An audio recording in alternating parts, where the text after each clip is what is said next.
The Philippine God and Goddesses. Assalamualaikum warahmatullahi ta'ala wabarakatuhu. I am Siti Aina A. Magay from BSET English 2A. The topic that I will be discussing for today is the Philippine Gods and Goddesses. So in this topic, there are 3 reporters, and together with my group mates, who are Miss Sumray and Miss Kuting, we have divided the different gods and goddesses of Philippines for us to discuss. So before anything else, here is my learning objectives for this topic. At the end of this lesson, the students are able to first identify the different gods and goddesses of the Philippine mythology and value the different rules of the gods and goddesses of Philippine mythology. And 3 is compare the abilities and power of different gods and goddesses of the Philippines. So, I have here some icebreaker. Sana if this happens in online class. So, since this is just a video, I'll just show it to you. So, you can pause the video if you want to exercise your mind for you to have an icebreaker. So this is entitled Guess Who. So you will try to guess the name of the god by arranging the letter. You can use your stored knowledge to answer. You try to read and analyze. Just pause the video if you want to answer. So this is entitled Guess Who. Try to read and guess. Just pause the video, okay? So first is here. Second, third, and fourth. Just pause the video, okay? And try to guess. And so let's now go to the formal discussion. So, Philippine mythology. So, what is Philippine mythology? So, Philippine mythology, I know you already have an idea because we've already discussed it from the first reporter. So, Philippine mythology is derived from the Philippine folk literature, which is the traditional oral literature of the Filipino people. The ancient Philippine mythology varies or magkakaiba among the many indigenous tribes of the Philippines. So, Philippine mythology was based on folk literature, which means that this oral literature of Filipinos has a wide range due to the ethnic mix of the Filipinos. So each unique ethnic group has its own stories and myths to tell. So some groups during the Spanish conquest era, they believed in single supreme being.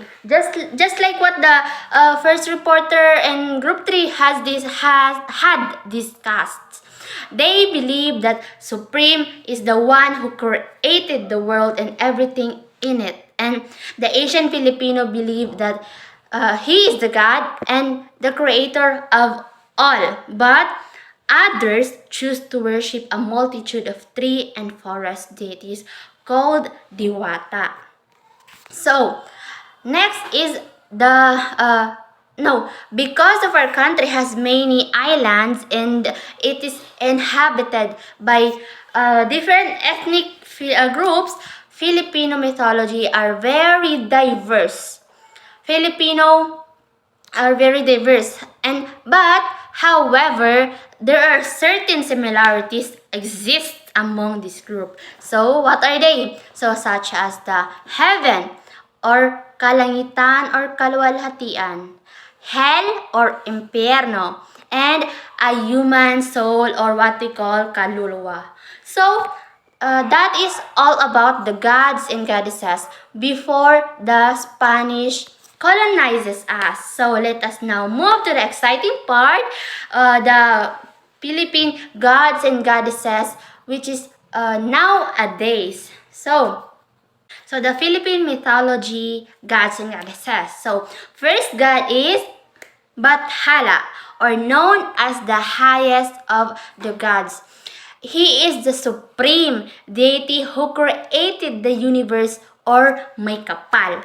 If Greek mythology has Zeus, then Philippine mythology have Bathala, and it was after the arrival of Spanish missionaries on 16th century when Bathala was identified as a Christian god.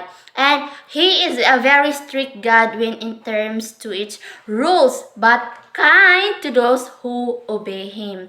According to the indigenous religious people of the Tagalog area, they believe that he is the supreme deity, and every time they uttered his name, may descriptive honorific talaga, like a sign of respect attached to his name. And he is the Bathalang Maylikha, or the actor of creation and power.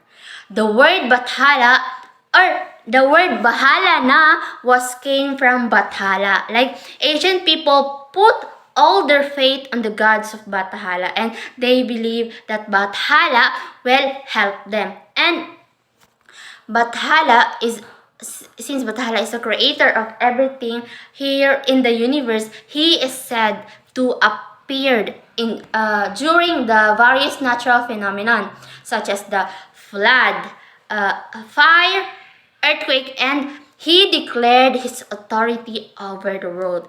He no, the origin or where Bathala came from is not known or documented. And Bathala is considered to be human-like, and his appearance he created human beings in his own image in the various creation stories that exist nowadays. And various stories of Bathala across the Philippines describe him as an ageless god with overflowing white beard. You can see in the picture as I shown. Flowing white beard but extremely strong and powerful.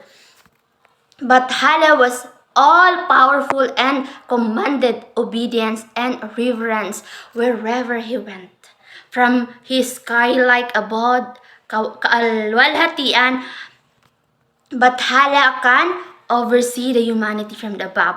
He is pleased to see his people follow his rules and intentions. He is pleased when people do good to him and lavishes his love on those who paid him homage by following his moral laws. And Filipinos are said to adopt a loose and passive attitude towards the worldly affairs, and which is attribute to the country or Philippines dependence on him, Bathala. And he is also harsh towards those who are not following his rules. He sends lightning and thunder to punish those people who do not follow his teachings. So, the second god is Amanicable, or the god of the sea and hand. He lives in a mysterious town called Unspoken Water with other forgotten deities. He possesses unlimited powers and cosmic awareness, ability, and immortality. Also, Amalicable is known as ill-tempered god of the sea. So, why is called ill-tempered god? It's because back then when his love was spurred and rejected by Maganda, who is a beautiful maiden, he was devastated and he swore revenge against mankind by sending tempest or a violent windstorm, especially with rain, to wreck their boats and drown them, or the mankind. Third one is Idenale, or the goddess of labor and deeds. Idenale is also a servant of Bathala. He lives in the sky. Uh, she is also known as female deity of animal husbandry and a male deity of agriculture and deity of craftsmanship. So, can it be that he's a male and also a female? Is Idenale gay? So, the answer to that question is no. In some accounts, they believed in pre-colonial Tagalog Practical na Tagalog, deity has a fluid genders, like she is a girl but can act out as a man. That's why she is a female deity but also a male deity in agriculture, and also a deity who mastered and in craftsmanship. So natives used to call her for guidance in order to make their work successful. So if person, they believe that if person does not call her name, Idianale, during her work, the work being conducted may not be finished on time, or not finished properly, or worse, may not be finished at all. So, as you can see in the picture, he is sitting in buffalo, which is Idianale's emblem or symbol. That is her symbol. No, she is known for that, and she is married to a god named Dumangan. So, the fourth god is Dumangan. Dumangan is the husband of Idanale. But both of them live in the sky. So, he is the Tagalog sky god of good harvest. He is the reason for the good harvest of rice. And the ancient Filipino culture believed that God Dumangan caused the rice fields to yield a better grains. So, in that we can perceive that him in Dinale has a really great help in Filipinos agriculture sector crops. Both of them played a big part in helping the people in their daily lives. From their food to be eaten, to their source of livelihood, mga crops.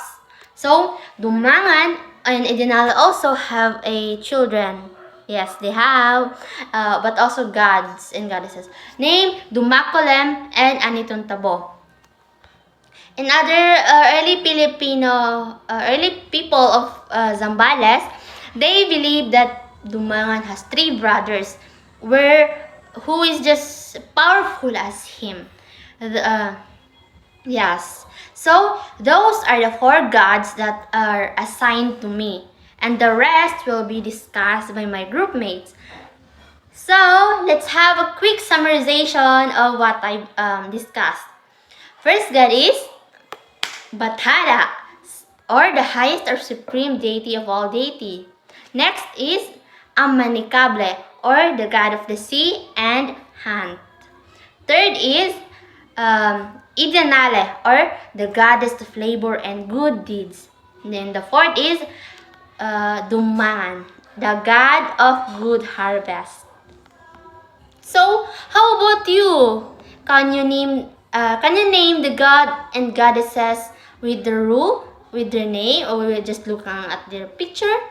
I hope yes. And that's all for my report. Thank you for listening, and I hope you learned something from me.